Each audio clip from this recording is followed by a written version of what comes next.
यहाँ पे राहुल जी के जिस तरह से पिछली बार का इलेक्शन था जब 2017 में कि 99 और जिस तरह से कांग्रेस का जो प्रदर्शन रहा था, पाटीदार आंदोलन था, हार्दिक पटेल थे, जीएसटी का मुद्दा था, वो तो अमित शाह आखिरी वक्त पर व्यापारियों से बात करके एक बड़े वर्ग को अपने साथ साधने में कामयाब हुए थे। नहीं तो कहा जा रहा था कि सत्ता से भी बीजेपी को हाथ धोना पड़ सकता था। वो मोमेंटम, इतनी नाराजगी, इतनी परेशानी, इतनी बगावत, उसको आप 5 साल में एकदम ऐसा खत्म करते हैं कि न सिर्फ आपकी जीत होती है बल्कि आपकी जीत की सुनामी आ जाती है। देखिए, उस 5 साल में उस मोमेंटम को बनाए रखने के लिए ज़रूरी था कि कांग्रेस जिसको उसका लाभ मिला था वो अपनी सक्रियता से और अपने नेतृत्व से उसको बनाए रखती। लेकिन कांग्रेस की स्थिति हम देख रहे हैं पिछले कई सालों में जो हुई है, वहाँ पे जो केंद्रीय नेतृत्व की समस्या है और राज्य नेतृत्व की भी वहाँ पे गुजरात में समस्या है, उसके कारण वो उसका फ़ायदा नहीं उठा पाई, उस मोमेंटम को बनाए नहीं रख पाई। और दूसरी तरफ ये मोदी का रोड रोलर लगातार चल ही रहा था, उनकी ताकत बढ़ ही रही थी, उनकी लोकप्रियता बढ़ रही थी। तो मैं अभी कहूँगा, एक जैसे महाभारत में आता है यतो कृष्णस्ततो जयः, जहाँ कृष्ण है वहाँ जय है, यहाँ तो लग रहा है यतो मोदी ततो जयः। तो एक अजेयता जैसा वो बन रहा है और ये भी बिल्कुल सच, इसको बहुत गहराई से समझना पड़ेगा। हालांकि माफ कीजिए, मैं आपको रोक रहा हूं, इस वक्त एक अपडेट बता दें। गुजरात के मुख्यमंत्री जो अब तक पीछे चल रहे थे, उनको थोड़ी राहत भरी खबर है, वो अब अपनी विधानसभा सीट से आगे हो गए हैं। इस वक्त की बड़ी खबर आपको बता रहे हैं, सीएम भूपेंद्र पटेल आगे आ चुके हैं। अगले रुझान में जिस तरीके से काउंटिंग लगातार चल रही है, गांधीनगर दक्षिण से अल्पेश ठाकुर भी आगे चल रहे हैं, अब आगे चल रहे हैं। एनके सिंह जी, मैं आपके पास आऊंगी, लेकिन एक बार धीरेन्द्र जी बहुत देर से बैठे हुए हैं। वो धीरेन्द्र जी, क्योंकि आप ग्राउंड पर थे और एक लंबे वक्त से ग्राउंड पर थे, ठीक है, एंटी इनकम्बेंसी वहां नजर नहीं आ रही थी, ब्रांड मोदी हावी था, सबको नजर आ रहा था, आपका भी आकलन था कि बीजेपी जीतेगी, लेकिन बीजेपी ऐसी रिकॉर्ड जीत दर्ज की थी, ये आपने क्या ग्राउंड पे महसूस किया था?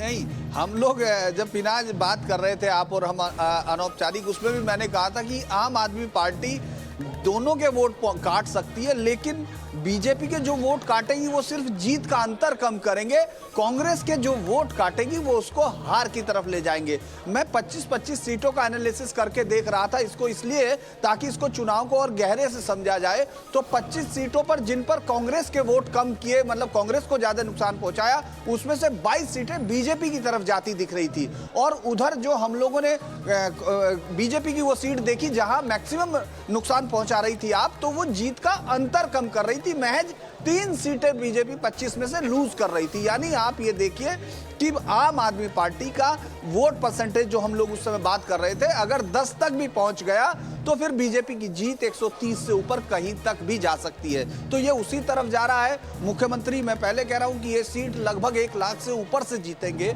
ये बात मतलब एक जो जनरल असेसमेंट में बता रहा हूं, हालांकि वो तो जनता तय कर देगी, लेकिन उतने तक वो जाएंगे।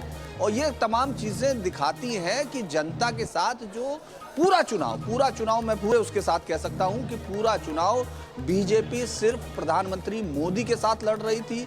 प्रधानमंत्री मोदी हर एक रोड शो से लेकर तमाम चीजें लगातार बन रही थी। हम लोग जब बाद में और डिस्कशन करेंगे तो मैं वो कुछ ऐसी चीजें जो मैंने इस पूरे चुनाव में एनालाइज की कि किस तरह दिख रही थी चीजें, उस पर बात करेंगे। लेकिन एक बात जान लीजिए, प्रधानमंत्री मोदी के, मैं सिर्फ छोटी सी बात के साथ अनुराग बताऊंगा कि किस तरह से प्रधानमंत्री मोदी के एयर स्ट्रिप पर जितने लोग आते थे, उनको विदा करने कौन जाएंगे, उनको छोड़ने कौन जाएंगे, पूरी लिस्ट। और ये वो तमाम लोग थे जो नाराज थे, जो टिकटों के बंटवारे से नाराज थे, और जिनको अमित शाह पकड़ते थे उनका तरीका दूसरा होता था। अमित शाह कड़क रवैये के लिए थे और प्रधानमंत्री मोदी एक सहजता के साथ थे। यानी ये पूरा का पूरा अगर हम कहें, बिल्कुल जो डिसिप्लिन बीजेपी में अनुराग, वो आमतौर पर नहीं देखने को मिलता है। अगर बागियों के टिकट कटते हैं तो उसके बाद जिस तरह से दूसरी पार्टियों में नतीजा आता है, वहां पर बीजेपी में वो बगावत जो है कंट्रोल कर ली जाती है। ये बड़ी बात है इनके सर। देखिए, यहाँ पर मुख्यमंत्री और एक मंत्री के अलावा सारे सिटिंग मिनिस्टर्स के टिकट बीजेपी ने काट दिए थे। जो बड़े नेता थे, जो मुख्यमंत्री रह चुके थे, उन्होंने खुद सरेंडर कर दिया था कि हम चुनाव नहीं लड़ेंगे। और यहाँ अनुशासनहीनता का एक बयान, एक आवाज कहीं नहीं उठी बीजेपी में। इसमें ये छोटे छोटे जो वेरिएबल्स है, इनकी एनालिसिस करने से नहीं होगा। अभी राहुल जी ने बड़ा अच्छा एक कहा कि यतो कृष्णा, महाभारत का एक उन्होंने वो किया, उदाहरण दिया, यतो कृष्णा ततो जया, जहां कृष्ण होंगे वहां जीत होगी ही। पर मैं तब सोचने लगा कि कृष्ण तो तभी थे जबकि छत्तीसगढ़ में चुनाव हो रहे थे, राजस्थान में चुनाव हुए तो भी कृष्ण थे। तो क्या कृष्ण भी काल सापेक्ष है? कि इस काल के कृष्ण थोड़ा अलग हैं, उनकी पब्लिक एक्सेप्टेबिलिटी अलग है। तो मुझे लगता है कि ये एनालिसिस बिल्कुल अलग होगी। डिलीवरी कैसी रही गुजरात में, हिमाचल में कैसी रही, डिलीवरी की वजह से जनता बहुत खुश थी, या ठाकुर नाराज हो गए, या पटेल खुश हो गए। मुझे लगता है इस माइक्रो एनालिसिस से ये नहीं हो पाएगा।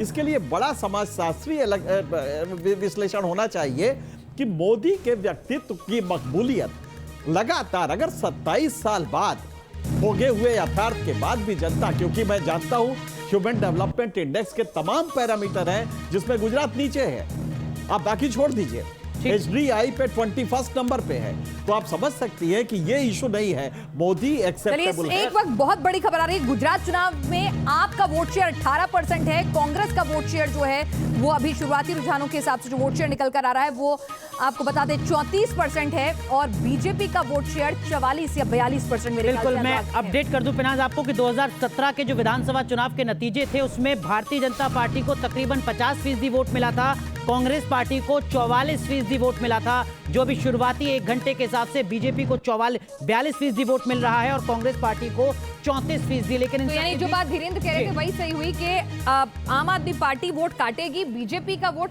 परसेंट कम कर सकती है, लेकिन कांग्रेस को बहुत बड़ा डेंट लगा देगी। नवेद,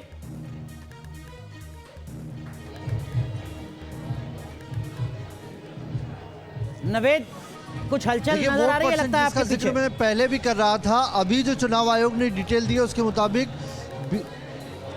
जी हलचल बढ़ गई है, गाने भी बढ़ गए हैं। लग रहा है कि अब जो रुझान है उसको लेकर बीजेपी उत्साहित है, कार्यकर्ताओं का एकाएक जमावड़ा बढ़ गया है काफ़ी कार्यालय के ऊपर। और अगर आप आवाज़ सुन पाएँ तो आपको यहाँ पर गुजराती जो गाने हैं वो सुनाई दे रहे होंगे, बहुत तेज़ बजने लगे हैं। और अब कार्यकर्ता अलग अलग बैनर पोस्टर लिए हुए, दिखाइए थोड़ा सा, देखिए किस तरीके से अब कार्यकर्ता जो हैं अलग अलग दूर से आने लगे हैं और अब भीड़ काफ़ी बढ़ गई है। ये कह सकते हैं कि जीत जो रुझानों में दिखाई दे रही है उसको लेकर अब जश्न कैसे, आगे सेलिब्रेशन कैसे होगा, उस पर ये चर्चा चल रही है। और इसीलिए अब लोग यहाँ पर काफ़ी पहुँच रहे हैं। मैं फिर से अब वो परसेंटेज पे आ जाता हूँ जो चुनाव आयोग ने कहा है। देखिए अनुराग, 19% अगर आम आदमी पार्टी वोट शेयर ले जाने में कामयाब रही है तो इसका बड़ा डेंट कांग्रेस को लगा है, वो दिखाई दे रहा है। और इसीलिए सीटें कम हुई और फायदा यहाँ पर बीजेपी को दिखाई दिया है उसका। और यहाँ पर जो थंपिंग मेजॉरिटी दिखाई दे रही है उसमें मोदी फैक्टर तो काम कर ही रहा है, लेकिन आम आदमी पार्टी का आना यहाँ पर कांग्रेस के लिए हाशिए पर जाने वाला हो गया।